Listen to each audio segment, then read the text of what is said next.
In an age of iron towers and endless shadows, where gas lamps burned beneath moonlit skies, the world belonged to creatures of the night. The empire of Darvicia stretched across jagged mountains, whispering forests, and ancient cities paved in cobblestone and secrets. Its rulers were vampires of noble blood, descendants of families older than the very kingdoms they now commanded. Humans lived beneath their rule, a fragile heartbeat in a world of cold stone. Some served as scholars, builders, and citizens, finding safety in the structure of the empire. Others lived in constant fear, believing the darkness would never end, that they were merely cattle in a gilded cage. But beneath the surface of the empire, a storm was rising, not of wind and rain, but of fur and fang. The werewolf clans of the northern wilderness, long fractured and hunted, had finally united, and they had declared war on the throne of Darvicia. Enter. My lord Nakula Darvesia, the northern borders have fallen silent. Too silent. Silence is rarely peaceful, Varric. It is the breath held before a scream. Continue. The scouts report that the werewolf clans have gathered beneath one banner. It's no longer a collection of tribes. Ragnar Frostclaw has united them. Their armies grow larger every night, fueled by a rage we haven't seen in centuries. Ragnar Frostclaw, a name whispered by hunters and feared by kings. He was supposed to be a myth, a ghost of the tundra. The old records warned of this day, my lord. The scrolls of the First Age spoke of a wolf king who would rise when the blood moon reached its zenith. The wolves and vampires have fought for centuries, but never have the clans stood together with such singular purpose. Then they believe they can challenge Darvesia. They forget who built this empire. They forget the cost of our peace. Perhaps they remember exactly who built it, Uncle. And they remember exactly whose blood was spilled to lay the foundations. Commula, my nephew. The Dreadfang Prince arrives with his usual lack of decorum. The western district of Kamazra stands ready. My soldiers await your command. If the wolves come, we do not wait for them to knock on our gates. We strike first. We burn the northern forests until there is nowhere left for them to hide. Or perhaps, brother, we ask why they came in the first place. Jasmila, you always enter a war room carrying questions instead of weapons. Your wisdom will see us slaughtered in our sleep. And you always enter carrying weapons instead of answers. Brute force has its place, Kamala, but it cannot kill an idea. If the wolves are united, it is because they have a reason.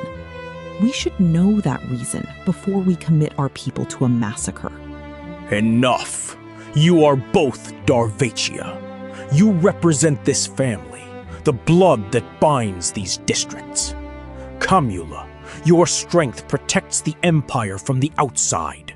Jasmila, your wisdom preserves it from within. Both are needed, but right now, we need a plan. The Darvesia family ruled 3 great districts, each a pillar of the empire's power. The capital district, Darvesia itself, stood beneath black towers and crimson banners, the seat of the High Throne. To the west lay Kamazraka, a fortress city of warriors, where the air smelled of whetstones and iron. And to the east was Jasma Noctra, a city of gardens, sprawling libraries, and ancient magic, where the secrets of the past were kept under lock and key. Together, they formed the heart of the vampire empire. But the family was divided, their ideologies as different as the districts they governed. Again! Faster! A vampire warrior cannot hesitate! The wolf does not wait for you to find your footing! Strike through the guard! Yes, Prince Camula. Prince Camula, may I speak? A human soldier requesting an audience in the middle of a drill? Interesting. You have courage, Elric. Speak. I have studied the northern reports, my prince. Not just the military movements, but the patterns of the refugees. The werewolves are not only preparing for battle, they are evacuating their own villages. Meaning, they are clearing the way for their warriors? No, they are moving their young and elderly away from the front lines, but also away from the deep woods. They believe someone is coming for them, not attacking them, hunting them. You suggest the wolves are afraid? That the great Ragnar Frostclaw is running? I suggest someone else may be causing this war. Someone who profits from our mutual destruction. A shadow within the shadows. If you are right, Elric, then we are all walking into a trap. Look at the fires in the valley, Lyra. The vampires sharpen their blades. They see our unity, and they see a threat. They believe we march for revenge. Do we not, Father? After what they did to the Silver Run clan? After they burned our ancestral dens? Revenge creates nothing but graves, and the earth is already full. Justice creates a future. I did not unite the clans to destroy Darvecia. I united them to survive what is coming. The vampires have ruled us for generations. They took our lands, called us monsters, and used us as sport for their noble hunts. Why should we care if their empire falls? Because if it falls to the one I suspect, there will be no world left for us to inhabit. Both sides forgot that behind every legend is a person, a soul. Even the blood drinkers have families they love. Then why gather the clans? Why the armor and the spears? Because something darker is coming, Lyra. An ancient rot that has woken up in the heart of the Empire. Something even vampires fear in their darkest nightmares. We must be ready to fight it, even if it means fighting alongside our enemies. Lady Seraphina, look at this. These records, they cannot be real. This lineage predates the First Throne. The ancient scrolls rarely lie, Princess. They only wait for someone with the patience to read them. The Blood Crown. It's mentioned here as more than a myth. A weapon created by the first vampire kings to ensure total obedience. Not just a weapon, Jasmilla. A power. A resonance that can control every vampire bloodline through the very essence of their immortality. Whoever wears it can command the will of every vampire in existence. Then the Empire isn't just at risk of war, it's at risk of enslavement. If the werewolves know this, they do. Their shamans have felt the shift in the spiritual ley lines. That means this war, the border skirmishes, the troop movements, it's all a distraction. Someone is using the wolves to keep us looking north while they reach for the crown. I've heard enough. Brother, you shouldn't be here. I go where the scent of treason leads. Elric was right. The wolves aren't the primary threat. Someone is searching for the Blood Crown, and our enemies are closer than we thought. They are within our own walls. My lord, the capital has been attacked. The southern gate has been breached from the inside. By the wolves? Have they bypassed our scouts? No, it's a hidden vampire faction. They wear the old crest of the Malvor line. They have entered the city and are moving toward the catacombs. Malvor? That house was extinguished 3 centuries ago. Impossible. No vampire house would betray Darvecia for a ghost. They aren't betraying us for a ghost, Uncle. They are betraying us for the crown. Malvor has returned. Then they will learn the Darvecia family does not fall easily.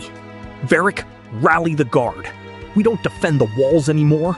We defend the heart of the Empire. Ragnar Frostclaw. I expected an army at my back. I did not expect a meeting in the middle of a graveyard.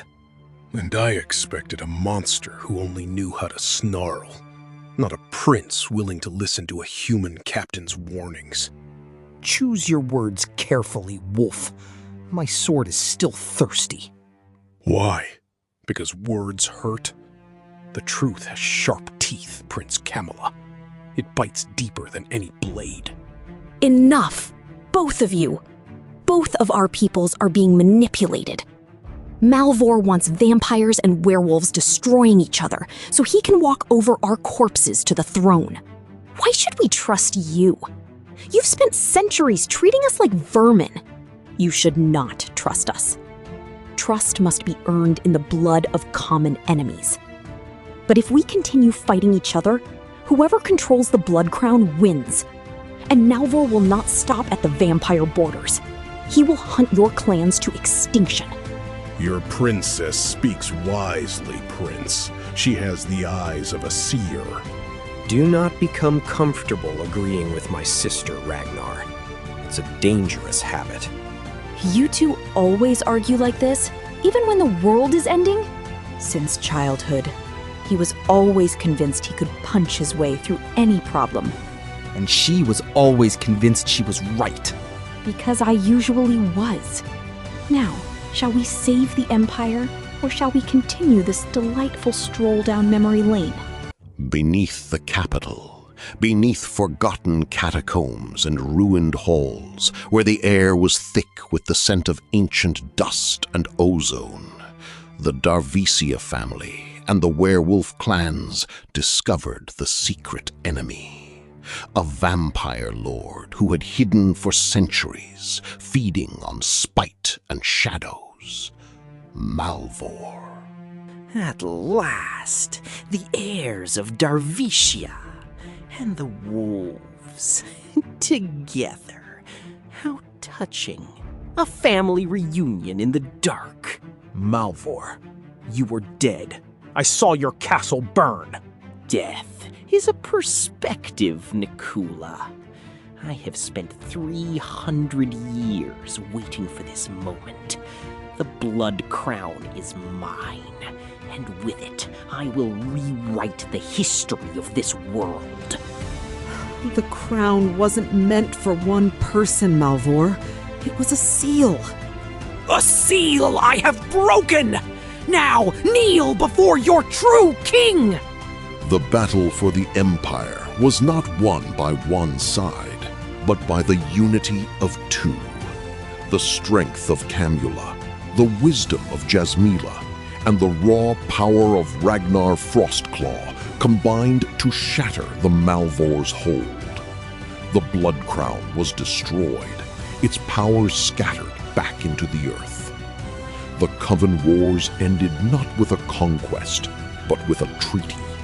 A new age began, the age of the Twilight Accord. And though the shadows still linger in Darvecia, they are no longer shadows of fear, but of a shared future. This has been Audio Adventures of Vampirium Imperium, Coven War.